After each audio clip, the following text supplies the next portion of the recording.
പൂജ knockout cricket ടൂർണമെന്റിന് ഇന്ന് തുടക്കമാകും. Tripunithura palace oval ഗ്രൗണ്ടിൽ പുതിയ ചരിത്രത്തിലേക്കാണ് ഈ വർഷം പൂജ ക്രിക്കറ്റ് കടക്കുന്നത്. 1951 ആരംഭിച്ച ടൂർണമെന്റ് 75ാം വർഷവും തുടരുകയാണ്.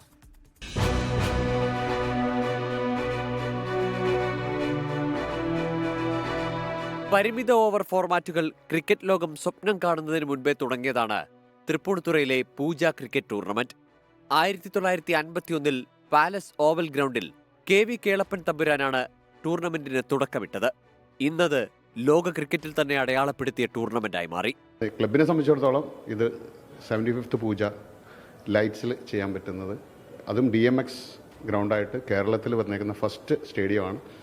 അതിനുള്ളൊരു ചാരിതാർത്ഥ്യം ഞങ്ങൾക്ക് ക്ലബ് മെമ്പേഴ്സായ ഞങ്ങൾക്കും എക്സിക്യൂട്ടീവ് കമ്മിറ്റിക്കും ഉണ്ട്. ഈ വർഷം 26 ടീമുകളാണ് ടൂർണമെന്റിൽ ഭാഗമാകുന്നത്. 8 ടീമുകൾ കേരളത്തിന് പുറത്തു നിന്നാണ്. മുൻ ഇന്ത്യൻ താരം സയ്യിദ് കിർമാനിയാണ് ടൂർണമെന്റ് ഉദ്ഘാടനം ചെയ്യുന്നത്. 24ഓളം ഫോർമർ രഞ്ജി ട്രോഫി പ്ലെയേഴ്സ് ആ ഇനോഗ്രേഷന് ശേഷം ഇവിടെ കളിക്കും. അതും ഒരു ഹൈലൈറ്റാണ്. ഇതുവരെ അങ്ങനെ ഉണ്ടായിട്ടില്ല. അന്ന് ആ മാച്ച് മാത്രമേ ഉള്ളൂ. 15th മുതലാണ് നോർമൽ മാച്ചുകൾ സ്റ്റാർട്ട് ചെയ്തത്. 2ാം റൗണ്ട് മുതൽ ഫ്ലഡ് ലൈറ്റിലാണ് മത്സരങ്ങൾ. ഈ മത്സരങ്ങളിൽ പിങ്ക് ബോളായിരിക്കും ഉപയോഗിക്കുക.